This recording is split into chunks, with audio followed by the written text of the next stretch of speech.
Greetings YouTube, StanleyTweedleVlogs here, cheers.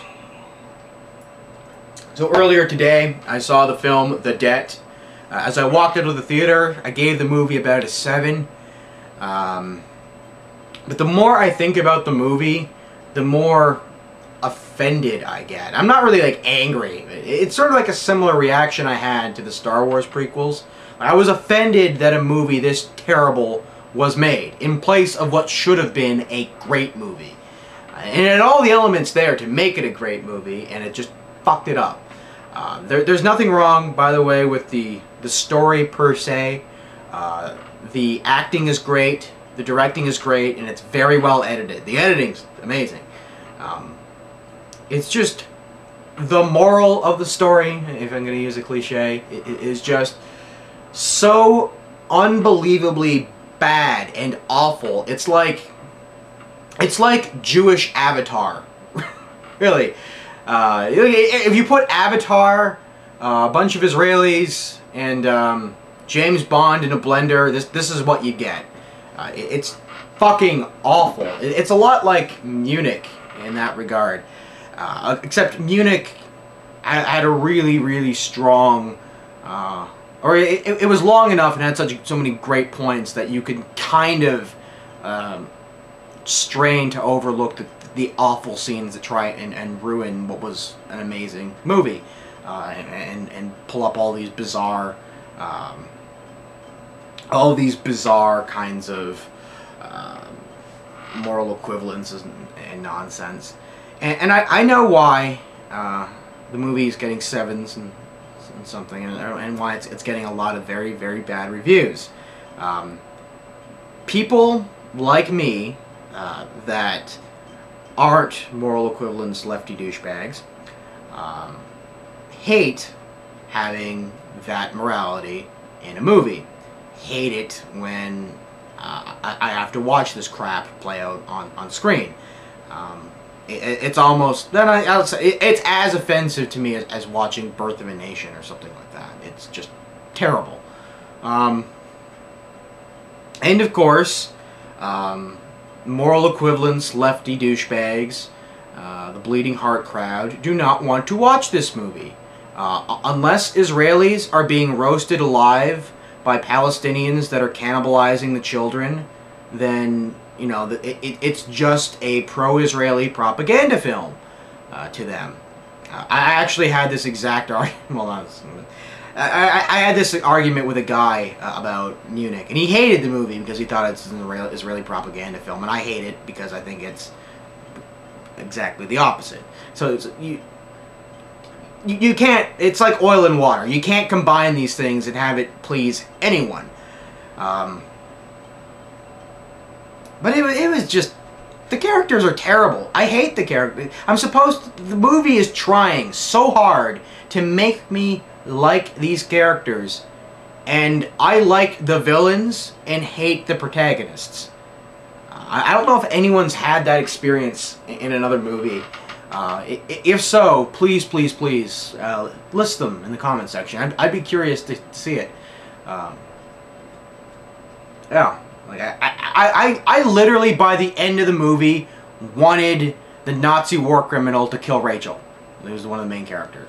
I wanted him to win, because he at least wasn't a self-loathing douchebag. He at least possessed an instinct of self-preservation, and I can respect that, at least. Even though I think he's a terrible human being, and I'd love to kill him myself, he's just... I can at least respect him as a human being. I can't respect these... I can't respect these people that will want to draw moral equivalence between themselves and a man who was revealed in the dialogue injected gasoline into inmates at his internment camp and blinded children in an effort to change their eye color. So it's just awful. And keep watching this movie all the way through. Keep in mind, these people are supposed to be Mossad agents. These people are supposed to be the nasties. These people are supposed to be the best in the world. The people you do not want to... The people who are probably the most deadly organization on the planet.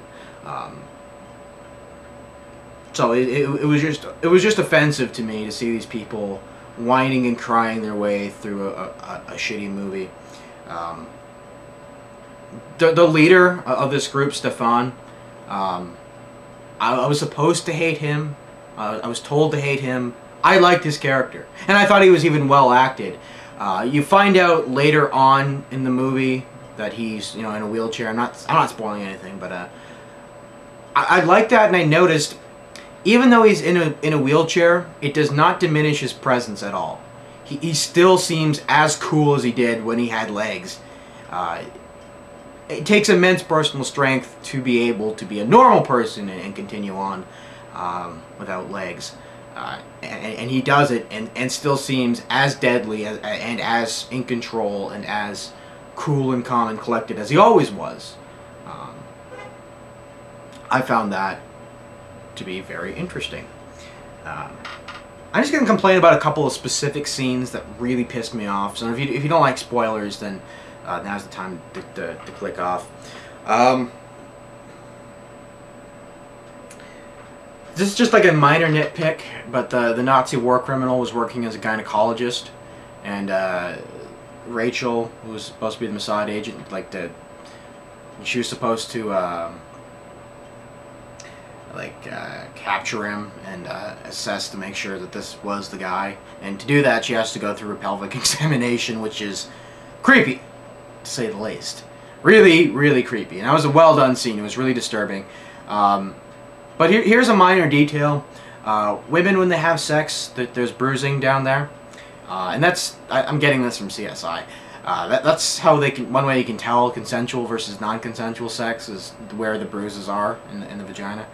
And of course he's a gynecologist, and he's got his head up there and he's looking.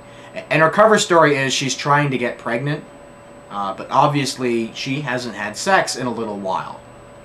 And later she does have sex and gets pregnant. Spoiler. And the Nazi war criminal will comment, "Hey, you had sex last night." Well, why weren't you noticing that before? You know, you'd think this very nervous Jewish woman who sounds a lot like she's hiding something, and says she's trying to get pregnant, but clearly isn't having sex. You think he'd find that suspicious and try and get the hell out of there or something. I kind of expect a higher level of thinking for spies, a little bit more paranoia, but yeah, whatever. I was willing to let that go. I was just a nitpick. Shit that really pissed me off, when they fuck up trying to get out of Berlin, or I guess East Berlin, I should say, trying to get into West Berlin. When they fuck that up,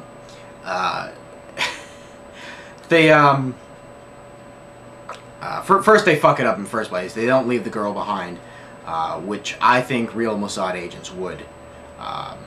Sorry, it's Mossad. They're not tourists. They're hardcore spies. All right. Anyway, later when they fuck that up, that they're worried that there are going to be cops going door to door to door to door, and they're worried about getting caught. And Stefan just is about to pull a gun on the Nazi war criminal. He's about to kill him.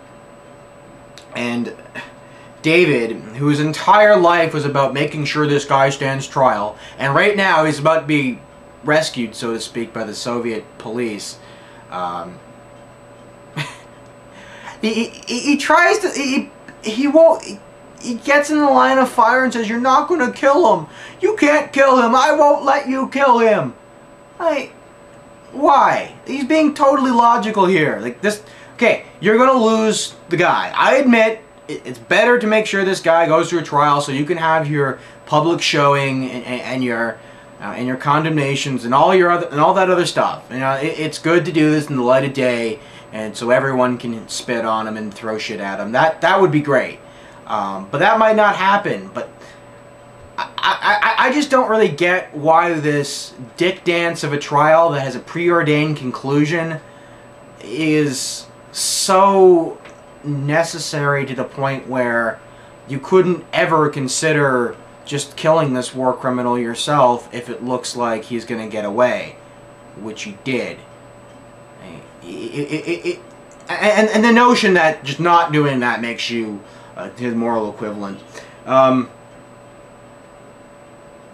Yeah, and it was just playing Rachel and David, the Nazi war criminal, I mean, so easily, so obviously. Stefan wasn't having it, of course. You know, he tries little mind games on him, and he would fuck with him back. At one point, he, and there are other little things, but this is the part of the movie where I knew I thought, like, the two main characters are supposed to be villains or something at this point. No, they're just retardedly written. They're just retarded characters. I hate them. At one point, David comes into his shift to watch the Nazi war criminal, and Stefan is, he finds that Stefan has placed a bag on his head, and he, of course, loses his mind and starts screaming and yelling, "I'm not an animal! He could possibly suffocate!" No, not really. Yeah, no, he's got a bag on his head, and he's got tape on his mouth. He has to breathe through his nose. I think it'd be really uncomfortable for him, like having a really bad cold. It'd be hard to breathe, but he'd still breathe, and I think he wouldn't suffocate. And if he was going to suffocate, you'd get some kind of notification. But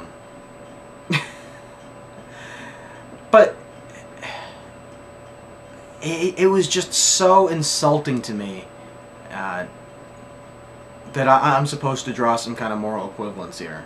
That I'm supposed to think he's just as bad as someone who blinded children to change their eye color and injected gasoline into people's bloodstreams just to see what would happen.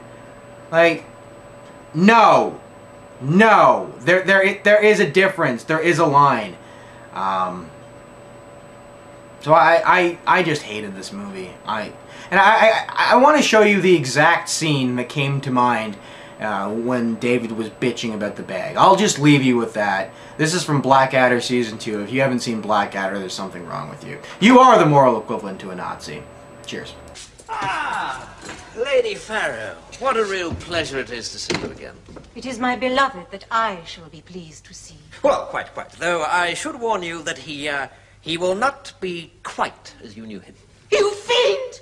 What have you done to him? We have put a bag over his head.